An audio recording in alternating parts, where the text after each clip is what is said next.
जगन्नाथ जी ने हनुमान जी को क्यों बांधा? चौंकाने वाली दिव्य कथाएं। अरे ऐसा क्या हुआ कि स्वयं भगवान जगन्नाथ को हनुमान जी को बांधना पड़ा? आइए इस रहस्यमयी कथा को समझते हैं।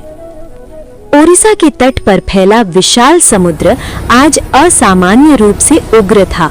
समुद्र देव भगवान जगन्नाथ की भक्ति में इतने डूब गए थे कि उनके हृदय में प्रभु के चरण स्पर्श करने की तीव्र इच्छा जाग उठी। इसी भावावेश में उन्होंने अपनी लहरों को अत्यधिक वेग दे दिया। परिणाम स्वरूप तटवर्ती क्षेत्र और आसपास के नगर में भय और उथल-पुथल मच गई। लोग समझ नहीं पा रहे थे कि इस प्रलय जैसी स्थिति को कैसे रोका जाए। समुद्र की लहरें लगातार विकराल होती जा रही थी। नगरवासी अपने घरों में शरण लेने की कोशिश कर रहे थे, लेकिन संकट थमने का नाम नहीं ले रहा था। तब भगवान जगन्नाथ विचार में पड़ गए कि समुद्र देव को कैसे शांत किया जाए और नगर की रक्षा कैसे हो।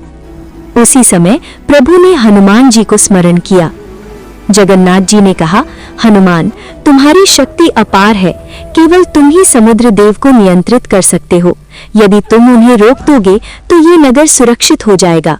हनुमान जी ने विनम्रता से उत्तर दिया, प्रभु, आपकी आज्ञा मेरे लिए सर्वस्व है। मैं अभी समुद्र देव के पास जाकर उन्हें शांत करता हूँ। हनुमान जी ने अपनी संपूर्ण शक्ति और भक्ति से समुद्र को थामने का प्रयास किया। उनकी दिव्य दृष्टि और तेज से समुद्र कुछ समय के लिए शांत हो गया। नगरवासियों ने राहत की सांस ली, लेकिन समस्या पूरी तरह समाप्त नहीं हुई। जहां जहां राम नाम का भजन या कीर्तन होता, हनुमान जी तुरंत वहां पहुंच जाते।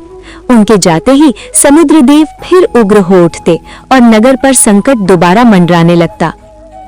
ये देखकर भगवान जगन्नाथ गहन विचार में डूब गए। उन्होंने समझ लिया कि हनुमान जी की भक्ति और शक्ति इतनी प्रबल है कि उन्हें साधारण रूप से रोका नहीं जा सकता। तब भगवान जगन्नाथ स्वयं समुद्र तट पर आए। लहरें अब धीरे धीरे किनारे से टकरा रही थी। उन्होंने देखा कि हनुमान जी अपने प्रभु की भक्ति में पूरी तरह लीन है। जगन्नाथ जी बोले, हनुमान, तुम्हारी भक्ति और सामर्थ्य अद्भुत है। तुम्हारा प्रेम मुझे अत्यंत प्रिय है, किंतु अब आवश्यक है कि तुम्हारी शक्ति को एक संतुलन मिले। इसीलिए मैं तुम्हें बांधने जा रहा हूँ। फिर प्रभु ने स्पष्ट किया, ये बंधन दंड नहीं है। ये ना तो तुम्हें डराने के लिए है और ना रोकने के लिए। ये केवल तुम्हारी शक्ति को स्थिर करने और नगर की रक्षा के लिए है। हनुमान जी कुछ क्षण मौन रहे, फिर सिर झुकाकर बोले, प्रभु, यदि आपकी इच्छा है कि मैं यहीं रहूं, तो मुझे यहीं रहने दे।